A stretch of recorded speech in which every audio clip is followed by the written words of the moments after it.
9:30 on a Friday evening. That means it's time for another First Alert Weather Extra. We are joining you from the First Alert Forecast Center. And of course, one of the focuses of the forecast heading into the weekend is the chance for some rain. We've been giving you the first alert all week long, so we're going to break that down in detail, talk a bit about the timing, the totals, if there's any impact to your plans, which the way we see it, doesn't seem like there will be much of an impact at all, which is great news, of course. And we have some updates on what we're expecting as we get into next week, too. But before we get into the rain, let's talk about the rent. Tomorrow is UConn's final home game of the season at Rentschler Field in East Hartford. They will be playing Air Force, and kickoff is at noon, which means tailgating ahead of the game, well, that begins nice and early. By 8 o'clock in the morning, temperatures are still in the upper 20s and lower 30s. You will have to dress warmly. Even at 10 o'clock tomorrow morning, we're still in the 30s, but thereafter we do expect increasing cloudiness and temperatures will peak in the mid or upper 40s. Now, there's also something here that you can't see on this graphic, and that's the fact that we will have a calmer wind, which is huge because that means that it will not feel much colder than it actually is. No wind chill factor to discuss tomorrow. First Alert Futurecast does show the clouds thickening up as the day and the game both go on. We've been giving you the first alert to showers all week long, and we finally have a better idea of the exact timing here. It's been trending earlier and earlier, and now we know that rain will likely begin around 8 o'clock tomorrow evening. So less than 24 hours from right now, we'll be tracking rain moving through the state. Could be a bit heavy at times. This will continue through 9, 10, 11 o'clock. And again, could be a bit heavy at times. You'll note the steadier rain continuing, especially in western Connecticut, through the majority of the late evening hours. Heading to the pre-dawn hours on Sunday, lingering showers eventually wind down, giving way to some clearing. We do expect to keep a lot of the cloudiness around on Sunday, but the rain will be done. The daylight hours will be dry both Saturday and Sunday, which is great. That's why we're thinking this really doesn't have too much of an impact at all. The timing is perfect. It happens when many are asleep. Unless you work second or third shift, you likely will not even know that it rained. Now, as we get into the day on Sunday, we start off very mild. Temperatures could be in the 50s statewide to begin the day, and we'll likely see them stay in the 50s through about lunchtime. But after lunch is when those numbers start to drop back down, certainly getting cooler by Sunday evening. The wind will pick up on Sunday, too, gusts up to, if not over 30 miles per hour, so a bit windy behind that whole system. And that wind will linger into the start of next week. This will be really our only chance for having maybe one day that's running a little bit above normal over the next several. The next time that we see that even is a possibility would be next Friday, 1 week from today. And so far this month, for the most part, things have been running a bit cooler than normal. The days that were warmer than normal were not that much above normal. So when you look back at, say, 58 on the 3rd and 4th, that was really only a degree above where we typically would be. Compare that to the 38 that we saw on the 11th. Much colder, certainly, than where we typically would be. So overall, the month has been skewing cooler than normal, and also it's been fairly active. We haven't had any significant rain, just like this event that's coming. We're picking up a half inch to an inch of rain. This is beneficial, certainly, yes, but it's not necessarily significant. We will see some green tiles added to our calendar here, and we, of course, will continue monitoring rainfall amounts, precip amounts as we get closer to the end of the month. Tomorrow marking the halfway point of the month of November. 50 degrees today for the Hartford area, just 2 degrees shy of normal, so really not that far off from where we typically might be. It did feel chillier out there thanks to the wind, and we certainly dealt with a persistent wind today. High temperatures statewide were between 45 and 50 degrees.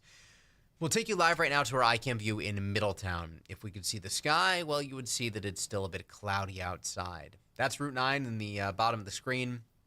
Traffic moving nicely, and otherwise, really not much to chat about. Here's our iCam view right now in New Haven, overlooking the green in the Elm City.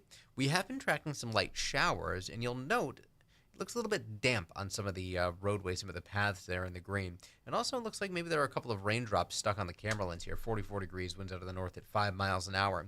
In the southeastern part of the state, not an issue. Dry on our iCam view here in New London. But we do want to finish off by taking you to the Brass City. We'll head to Waterbury, where you can very clearly see that those showers have been reaching the ground. It is wet overlooking West Main Street here. We're looking live from atop the Mattituck Museum. 39 degrees and a calm wind.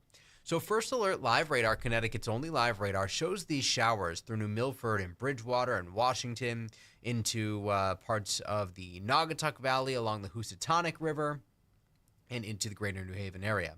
So a bit damp on the Wilbur Cross Parkway, a bit damp on I-91. We're not expecting much of an impact from these. In fact, these have stuck around a little bit longer than we anticipated. But overall, we should see these wrap up in the next, we'll say, few hours. By midnight tonight, things should be trending much drier. And it's at that point where we actually will start to see a clear sky develop. And that's really going to allow temperatures to fall quickly. You'll note the last bit of shower activity is now out of the Hudson Valley. So once this moves out of the state, we should be just about done. And we are certainly getting closer and closer to that. In fact, some of the last frames on this 6-hour loop actually show some of those showers even trying to weaken a little bit more. So improvements will be made. And to our west, well, there really isn't much going on. So we don't anticipate anything to redevelop overnight tonight. Wind speeds are anywhere from calm to about 5 or 7 miles per hour. So in other words, the wind is fairly light. And in combination with a clearing sky, it's not clear yet, but a clearing sky, we will see temperatures drop quickly. 40 to 45 in many communities right now. Still some upper 30s, Waterbury, Torrington, Salisbury, where the cooler air has moved in. But once temperatures really start their free fall, well, they will drop quickly. And we're forecasting temperatures to be in the mid and upper 20s throughout most of inland Connecticut tonight. Goshen 26, Kent 26, Sharon 25, Canton 29, Granby 28, Glastonbury 28, Ellington 26, Tolland and Stafford 26, 25 tonight in Stores, 27 in Jewett City, and Danielson 29, in Uncasville 32, in Old Saybrook 31, in Haddam. We're looking at 28 in Durham, 29 in Naugatuck, 34 in Milford. So something you'll note is that tomorrow we are expecting a much calmer wind, and that is going to have a huge impact in how it actually feels outside because we will not have any wind chill factor to talk about. So temperatures will feel true to themselves. If you take a look at the raking forecast here tomorrow, we're saying it's going to be good. Maybe you have been procrastinating a little bit, waiting for those last leaves to fall before you get to cleaning. Great raking conditions tomorrow. A calmer wind. The daylight hours are dry. The rain does not move in until after dark. We're saying poor conditions on Saturday because even though we're not expecting rain during the day Saturday, everything will still be damp from the night before, and those wind gusts pick up, which makes it much more difficult, of course, to move your leaves. In the tropics right now, we have nothing to track, but we're not done with the Atlantic hurricane season just yet. We still have just over 2 weeks to go. The Atlantic hurricane season does go through the end of November. As we get closer to the end of the season, we will bring you some wrap-ups on what actually happened versus the forecast and talk a bit about it from an historical point of view. But either way, we do have a little bit of time to go.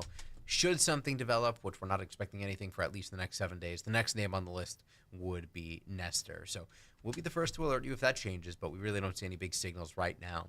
Rain late tomorrow, windy on Sunday and Monday. The breeze lets up a bit Tuesday, a mix of sun and clouds there. Look at the temperatures dropping from Sunday into Monday and Tuesday. Starting Wednesday and into Thursday, we'll begin to rebound, and then showers will be possible by Friday next week. Your first alert to increasing cloudiness later Thursday and especially into Friday. Some nights over the next week will actually be in the 20s too. So more chilly mornings on tap, especially Wednesday and Thursday next week. Along the shoreline, near 50 tomorrow, 55 Sunday, 46 on Monday, 47 Tuesday, back into the lower 50s Wednesday, and then we'll see those shoreline temperatures slowly climb heading into Friday next week. We are getting closer and closer to Thanksgiving, less than 2 weeks away, and on the 8 to 14-day outlook, which brings us from November 22nd through the 28th. So this gets us to Black Friday. It actually is trending maybe a little bit drier in the long term. At one point, it looked like we'd be a little bit wetter than normal, and that is no longer the case, but something that continues to be the case, these shades of orange popping up and getting darker, a higher likelihood that we'll be running a bit warmer than normal within that time frame. But we need to define what normal is. That's very important when we start talking about it, especially this time of year. 52 is the normal high starting tomorrow. By the end of next week, the normal high is 50. And then by December 1st, the end of November too, the normal high is in the mid-40s. So when we're talking normal, warmer than normal, we're not talking about some huge warm spell here. any day where the high temperature gets into the mid and upper 40s is technically warmer than normal. And of course, those high temperatures will keep dropping. Normal high by the middle of January is 35. That is where it bottoms out. We, of course, do not have anything quite that cold on the First Alert 7-day forecast, but as a rule of thumb, things will be running a bit chillier than normal. With some shower activity forecast this weekend, join Jill Gilardi and Tyler Hughes for the latest. You can also download the free First Alert weather app and track any showers that pop up with the app right from the palm of your hand. Entirely free. Great thing to use. In the meantime, we'll be on the Wax at 10 and Channel 3 tonight at 11, so make sure you join us then. We'll see you over on the